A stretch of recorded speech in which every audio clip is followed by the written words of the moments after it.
पिछले क्लास में हम लोग देखे थे इसका पाठ, अब देखेंगे हम लोग पाठ के प्रश्नोत्तर। प्यारे बच्चों, पहला क्वेश्चन है कि बिरजू महाराज रामपुर से लखनऊ और रामपुर से बिरजू महाराज का क्या संबंध था। तो लखनऊ में बिरजू महाराज का जन्म हुआ था और रामपुर उनका कार्य क्षेत्र था। बिरजू महाराज रामपुर में नवाब के पास अपना नृत्य प्रारंभ किया था, अतः लखनऊ और रामपुर में बिरजू महाराज का जन्म और कर्म में संबंध था। मतलब क्या है, लखनऊ में जन्म लिए थे जफर ने अस्पताल में बसंत पंचमी के एक दिन पहले तो जन्म लिए थे, लेकिन इनका जो काम शुरू किए थे, कमाना जो शुरू किए थे, वो कहां शुरू किए थे? रामपुर में। तो लखनऊ में और रामपुर में बिरजू महाराज का क्या संबंध था? जन्म और कर्म का, जन्म और कर्म का। समझ में आ जाएगा। नेक्स्ट, बिरजू महाराज के गुरु कौन थे, उनका संक्षिप्त परिचय दें। तो बिरजू महाराज के गुरु कोई दूसरे गुरु नहीं थे, उनके खुद पिताजी ही थे। उन्हें कला से बेहद प्रेम था, वे नृत्य साधना में खूब निष्ठा रखते थे। उन्होंने अपने पुत्र बिरजू महाराज से भी गुरु दक्षिणा ली थी। इस प्रकार शागिर्दों में कोई भेदभाव नहीं करते थे, नियम कायदे का पूरा पूरा पालन करते थे। बिरजू महाराज के गुरु थे उनके पिता ही, वो किसी भी शिष्य में, अपने घर का हो चाहे दूसरे घर का हो, कोई भेदभाव नहीं। अब सोचो, अपने बेटे से गुरु दक्षिणा लिए और वो भी गुरु दक्षिणा उन्हीं से मांग के नहीं दिया कि घर गए पापा पैसा दो, लीजिए गुरुजी, बुझा रहे ना। ऐसा नहीं, जो कमा के लाओ, कमा के ले आओ हमरा के दे, तो वो ऐसे पैसा लिए थे। गुरु दक्षिणा देना जरूरी होता है, बिना गुरु दक्षिणा के कोई भी शिक्षा का मूल नहीं रहता है। समझ में आ रहा है ना, काम नहीं करता है। रियल बता रहे हैं। आप कर्ण के नाम सुने थे? कर्ण के गुरु थे कौन? परशुराम। वो गुरु दक्षिणा नहीं लिए थे, और जब इसको बेहद जरूरत था, जब वो अस्त्र, अच्छा ये देखो बताते हैं, आप समझना। आप देखोगे अर्जुन में 5 को भाई में अर्जुन सबसे ज्यादा वो शक्तिशाली था ना। ये लोग क्या बाण केवल लेके चलता था? नहीं, ये लोग मंत्र रखा था और मंत्र के शक्ति से बाण उत्पन्न होता था। चाहे वो मंत्र पढ़ के उस बाण में वो शक्ति डाल देता था, तब चलाता था, तब जाके शक्तिशाली होता था। बाण तो कोई लेकर धनुष बाण लेकर घूमेगा, बुझा रहे ना। तो जब वो उस मंत्र का प्रयोग किया ना, वो कर्ण काम ही नहीं कर रहा था मंत्र में। क्यों? क्योंकि गुरु दक्षिणा नहीं लिए थे उस समय, और श्राप भी दिए थे। तो ये होता है। तो ऐसे ही बिरजू महाराज के जो गुरु थे उनके पिता ही थे, लेकिन उनसे भी क्या लिए? वो गुरु दक्षिणा लिए और कोई भेदभाव नहीं करते थे, नियम कायदे का पूरा पूरा पालन करते थे। आजकल कर दिया जाए इसे, बड़ा गड़बड़ हो जाएगा। नहीं, और छोड़ो ना, अपना वो कोई अपना परिवारों का रहे उसी पैसा मांगो ना, होगा देखो ना, एकदम पैसा मांगता हूँ जा ना होगा ऐसा नहीं। आलू भंटा खरीदने जाओ तो वहां पैसा देना पड़ेगा, भले दुकान है, लेकिन हम मिलाए हैं कि कोई पढ़ाता है घर का, तो वहां पे पैसा नहीं दिया जाएगा। आलू भंटा उन्हीं कोई बेचेगा ना, तो उसमें पैसा दिया जाएगा कि ना, ये में पैसा लगल बा, बुझा रहे। तो उसमें है, इसमें नहीं है। खैर, अपना अपना वो है। बिरजू महाराज के गुरु बताओ कौन थे? उनके पिताजी थे, और वो शागिर्दों में कोई भेदभाव नहीं करते थे। उन्हें कला से बेहद प्रेम था। कला से बेहद प्रेम मतलब कि वो जो भी काम करते थे ना, उसे बड़ी पसंद करते थे। बिरजू महाराज अपने शागिर्दों के बारे में क्या राय है? शागिर्द मतलब क्या होता है? शिष्य। शागिर्द मतलब क्या होता है? तो शिष्यों के बारे में बिरजू महाराज का क्या राय था? सही नहीं था। वो क्या बोले थे? शागिर्दों के बारे में बिरजू महाराज की राय अच्छी नहीं है, वे कई अच्छे और कामचलाऊ शागिर्दों के नाम बताए। कामचलाऊ मतलब ठीक है, अच्छा करना चाहता है, लेकिन वो उनको दुख होता है इस बात का कि मेरे जितना अच्छा नहीं करना चाहता है, जितना हम चाहते हैं कि अच्छा होके ना होगा। उन्हें शागिर्दों की शिकायत है कि किसी को त्याग या कला के प्रति सम्मान नहीं है। बात सही है, किसी को नहीं रहता है। अभी पढ़ लिख रहे हैं, पढ़ाई को थोड़ा ना पूरा आपका फाइनल होगा, नौकरी करेंगे बस, वो तो नहीं पर पड़ेगा, बा ज्यादा नहीं पड़ेगा, काम चल जाए, काम हो जाए, बुझा रहे ना, ओकरा से ज्यादा नहीं। गांव देहात में लड़कियों को पढ़ाया जाता है ना, बोले खाली पत्र लिखे सीख जो, बस हो जाए, असाइन करे। हाँ, पत्र लिखेगी अब व्हाट्सएप के जमाना में, पत्र लिखे सीख जो, का है ये? वो तो नहीं भर पढ़ाया जाता, बस बस लीटर लिखा गया, हाँ पास पास, आप पढ़ाई छोड़वा दो, गोबर पास तब जाके। किसी को त्याग या कला के प्रति सम्मान नहीं है, खुद उनके लड़के में भी नहीं। वो अपने लड़के को भी कहते हैं कि मेरे भी लड़के में नहीं है वैसा, सभी में बस कमाने खाने और एंजॉय करने का ख्याल है, बस कमाओ खाओ और एंजॉय करो। सरस्वती और दुर्गा के बारे में महाराज जी की अच्छी राय है कि वे कला को सम्मान देती हैं। उसी में से कोई कोई है जो कुछ अच्छा करना चाहती हैं, बाकी उनके वो भी कह रहे हैं कि कोई शिष्य में मेरा कोई ऐसा नहीं है कि वो पूरा तरह से एकदम समर्पित है उस काम में, बुझा रहे ना। अरे जब तक काम में आप समर्पण नहीं डालोगे तब तक वो होता नहीं है ना, होता ही नहीं है। काम में समर्पण का मतलब क्या हुआ कि आप थक नहीं रहे हो काम करने से, आप थक नहीं, बोर नहीं हो रहे हो, क्या कभी नहीं मन नहीं कर रहा है कुछ करने का, तब वो समर्पण कहा जाता है। बिरजू महाराज अपना सबसे बड़ा जज किसको मानते थे? पिताजी तो चल बसे 8.5 साल की उम्र में ही, तो अब इनकी जज कौन बनी? इनकी माँ। बिरजू महाराज अपने सबसे बड़ा जज अपनी माँ को मानते थे।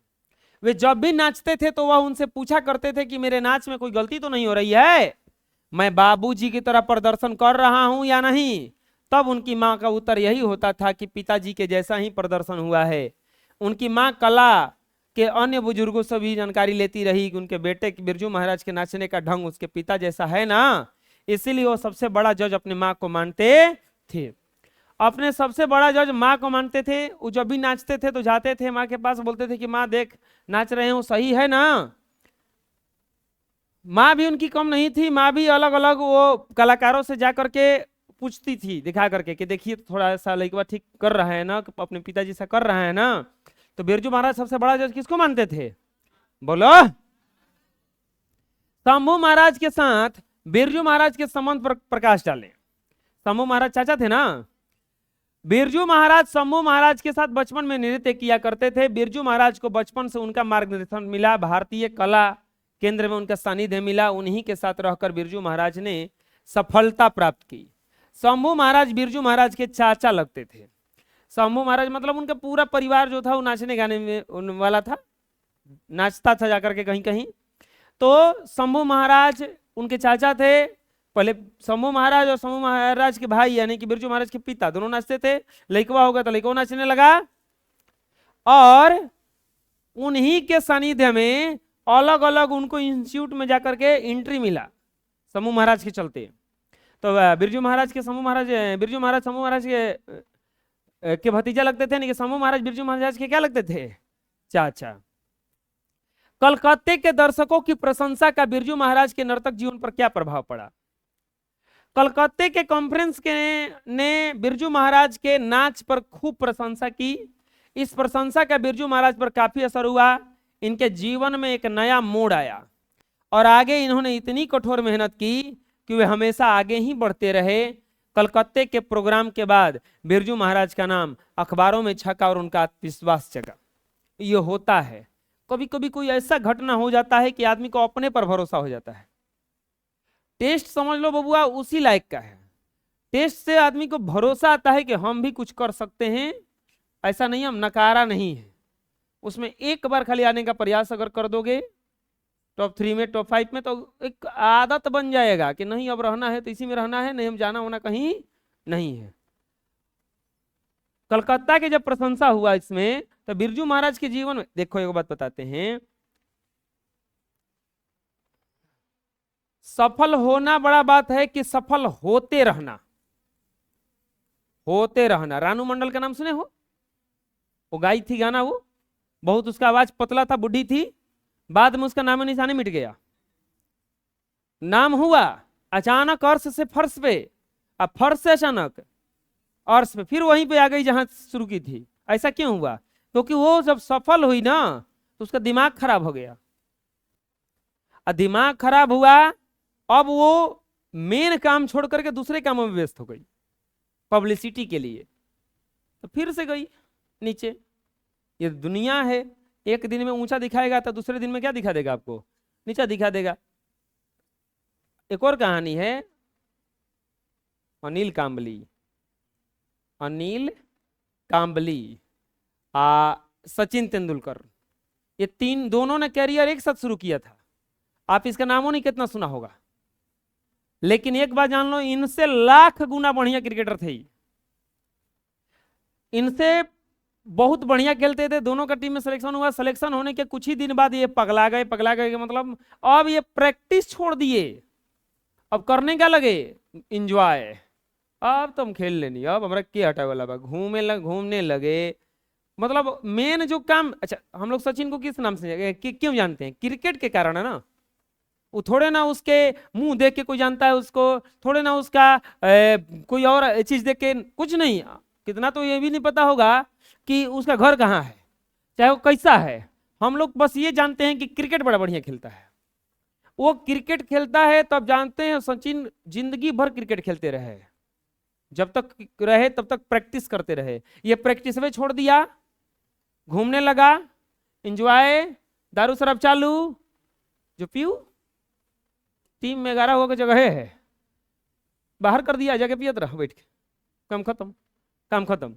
आइए देखो क्रिकेट का क्या बन गया, भगवान कहा गया इसको, गॉड ऑफ क्रिकेट आया। इसको भारत रत्न देना पड़ा, क्यों? क्योंकि ये कला से बेहतर का, कला से बहुत ही क्या करते थे, प्रेम करते थे। ये माने नहीं, अरे इनका वाक्य है, हमको भुलाता नहीं है। इनसे कोई पूछा कि कभी आप कुछ सेंचुरी मारते हैं, चाहे टीम को जितवाते हैं मैच, तो कभी पेपर ऊपर पढ़ते हैं कि नहीं पढ़ते हैं? अगले दिन क्या करते हैं? तो बोला कि कुछ नहीं करते हैं, अगले दिन हम पेपर ही नहीं देखते हैं, हम डायरेक्ट क्रिकेट का बल्ला उठाते हैं, ग्राउंड पे जाते हैं, रोज 5 बजे सुबह में, प्रतिदिन, चाहे सर्दी हो चाहे गर्मी हो चाहे बरसात हो, रोज नेट पे प्रैक्टिस होना चाहिए। बिरजू महाराज का भी आप सुने होंगे, बगैर नागा सुबह 4 बजे उठना, रियाज रियाज रियाज रियाज करते करते चले जाना। ये होता है जब तक आप सीख रहे हो बबुआ, तब तक ना होली है, ना दिवाली है, ना दशहरा है, ना छठ है, ना नागपंचमी है, कुछ नहीं है। केवल कौची है? पढ़ाई है। पढ़ाई के बाद जिंदगी पड़ा है ना, ये सब के लिए।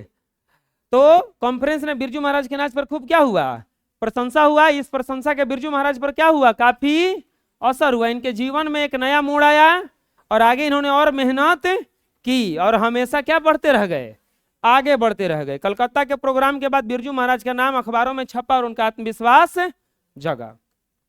एक बात और बता देते हैं, देखो मेहनत, ये मत सोचना कि आज एड़ी रगड़ रगड़ के मेहनत कर रहे हो। एड़ी रगड़ने का मतलब समझ में आ रहा है ना, खूब मतलब अपने शरीर को तकलीफ दे दे के मेहनत कर रहे हो, तो हमेशा करना पड़ेगा।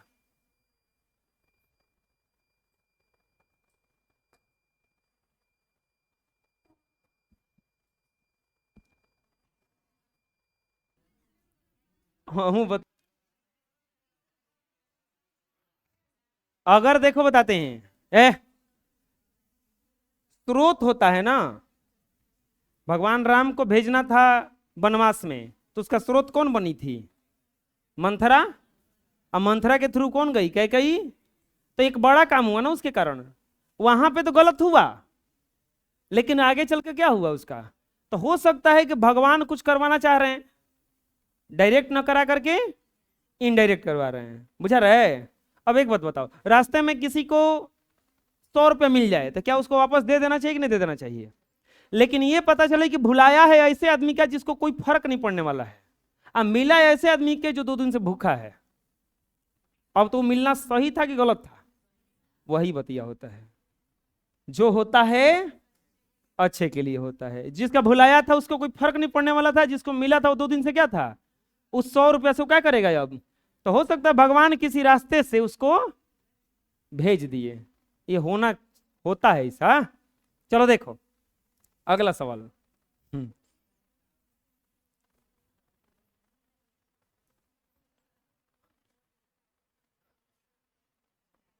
अच्छा, हम रास्ता में चलते हैं तो कुछ सोचते हुए चलते हैं, तुम लोग क्यों लगता है? एक दो कल को पूछ कर दिया, रास्तों में क्या कुछ सोचते चलते हैं, चलते हैं तो बोले हाँ क्या हो गया, एकदम लगता है कि घोर रेतु में है विचार में है। हाँ थोड़ा मोड़ा तो सोचबे करते हैं, सही में सोचते रहते हैं। बिरजू महाराज के जीवन में सबसे दुखद समय कब आया? बिरजू महाराज के जीवन में सबसे दुखद समय जब आया, उनके पिता की जब मृत्यु हुई। उस समय बिरजू महाराज इतने छोटे थे कि दुख क्या होता है यह भी समझ में नहीं आता था। उस समय बिरजू महाराज के पिताजी के पास पिताजी का 10वां और 13 करने का पैसा नहीं था। उन्होंने इस स्थिति में 2 प्रोग्राम करके पैसे जोड़े और क्रियाक्रम किया। बिरजू महाराज के पिताजी का 10वां करने का भी पैसा नहीं था, तो उन्होंने क्या किया, प्रोग्राम किया उस दुख के समय में और पैसा जोड़ा और क्रियाक्रम किया। तू लोग देखो, इसे मत सोचो हम कुछ गलती नहीं किए हैं, हम तुमको एक और घटना बताते हैं। हम रियल बता रहे हैं। यहाँ से सीमेंट आता था, उनके पास है वो दुकानिया उस तरफ है जो उनका दुकान पंडित जी का ना, 20-20 बोरा आता था। एक बार वो 20 बोरा सीमेंट लिखना भूल गए थे। हम रियल बता रहे हैं, उनको बताए थे हम कि देखिए छूटा हुआ है। 20 बोरा का दाम कितना होता है 340 के रेट से और 6800। तो हाथ ना पैसा हम दे दिए ले, क्या हम 180 रुपये ना देंगे जी। इनका इसलिए दिए कि इच्छी ईमानदारी से चल रहे थे, इनका गलती था नहीं लिखे। ये हम लिखे हैं ना, हम अपने से कटवाए उसका पैसा कि देखिए ये। उसके बाद वो कभी हमसे पैसा नहीं मांगते हैं, हम अपने से पहुंचा देते हैं। जानते हैं कि नहीं रखेंगे, ऐसा आदमी का थोड़ा ना रखेंगे कि जो हमसे ईमानदार है तो उससे ईमानदार। बेईमानी करोगे तो बेईमानी हम थोड़े ना कर रहे हैं, वो करवा ना रहा है कोई, तो हम क्या, हमारी गलती हो में। तुम कहोगे कि बोले कि जोड़ के बताइए कितना हुआ, तो तुम जोड़े देख रहे हैं कि झिक झिक किया है तो कम जोड़ दिया, तो हम क्या करें, ले हो जाओ।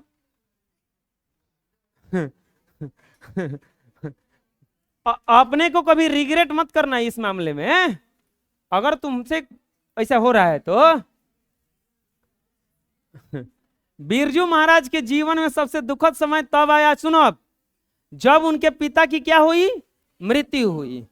उस समय, चुप रहो, बिरजू महाराज इतने छोटे थे कि उनको दुख क्या होता है यह समझ नहीं आता था। उस समय बिरजू महाराज के पिताजी का 10वां और 13 करने का भी पैसा नहीं था, तो उन्होंने इस स्थिति में 2 प्रोग्राम करके पैसे जोड़े और क्रियाक्रम किया। बुझा रहे ना। अगला, नृत्य शिक्षा के लिए पहले पहले बिरजू महाराज किस संस्था से जुड़े और किसके संपर्क में आए। तो नृत्य शिक्षा के लिए पहले पहले बिरजू महाराज हिंदुस्तानी डांस से, म्यूजिक से जुड़े, जो दिल्ली में था, और वहां पर वह निर्मला जोशी के संपर्क में आए। एक प्रश्न और है कि अपने विवाह के बारे में बिरजू महाराज क्या बताते हैं। बिरजू महाराज अपने विवाह के बारे में बताते हैं कि उनका विवाह सिर्फ 18 वर्ष की उम्र में हो गई। वे विवाह करना नहीं चाहते थे, लेकिन मां के जिद के कारण उन्हें विवाह करना पड़ा। मां को चिंता था कि यदि वो मर गई तो बिरजू महाराज का क्या होगा। विवाह नहीं करना चाहते थे, मम्मी इस चक्कर में विवाह करवा दी कि कहीं वो मर गई तो ये लड़का के देख रेख कौन करेगा। इसीलिए वो विवाह उनका हो गया। और कितने वर्ष की उम्र में हो गया, केवल 18 वर्ष की उम्र में। और एक क्वेश्चन है कि 500 रुपए देकर मैंने गंडा बंधवाया, ये सप्रसंग व्याख्या आता है, ऐसा 5 नंबर में आता है, 5 अंक में आता है। प्रस्तुत पंक्तियां बिरजू महाराज से उनके शिष्या रश्मि की हुई बात का अंश है। इस पंक्ति में बिरजू महाराज ने अपने पिता से दीक्षित होने के संबंध में बताया है। उनका कहना है कि उनके पिता ने उन्हें तब से अपना शिष्य बनाया जब उन्होंने गुरुदक्षिणा, तब उनको शिष्य बनाया जब गुरुदक्षिणा के रूप में 500 रुपए दिए। इस संबंध में उनका कहना था कि तालीम मुझसे पिताजी से मिली है, इसीलिए नजराना देना होगा, क्योंकि जो शिक्षा देता है वह गुरु होता है, इसीलिए शिष्य को अपनी शिक्षा के लिए गुरुदक्षिणा देना अनिवार्य होता है। बिरजू महाराज को 500 रुपए के 2 प्रोग्राम मिले थे। यही कमाई गुरु को देकर उन्होंने दीक्षा ली। इससे स्पष्ट होता है कि भारतीय परंपरा का निर्वाह करने के लिए महाराज जी के पिता ने ऐसा किया है। भारत में यह परंपरा सदियों से रही है, गुरु से दीक्षित होने के लिए शिष्य को कुछ न कुछ अवश्य देना पड़ता है, इसीलिए बिरजू महाराज को 500 रुपए देने पड़े थे। तालीम उन्हें पिताजी से मिला था और पिताजी ने उन्हें 500 रुपया लिया था उनसे बांधने के लिए, क्योंकि बोले थे कि हम तुम्हारे गुरु हैं और गुरु को गुरुदक्षिणा देना पड़ता है। और उन्होंने बोला कि ये भारतीय परंपरा भी है, ये भारतीय परंपरा भी है, तो इसका व्याख्या यही होगा। इसमें शुरू में लिखना पड़ता है ये वाला कि प्रस्तुत पंक्ति बिरजू महाराज से उनकी शिष्य रश्मि की हुई बातचीत का अंश है। और इस पंक्ति में बिरजू महाराज ने अपने पिता से दीक्षित होने के संबंध में बताया है। इस तरह से ये पाठ जो है वो खत्म हो गया एक्सरसाइज 8।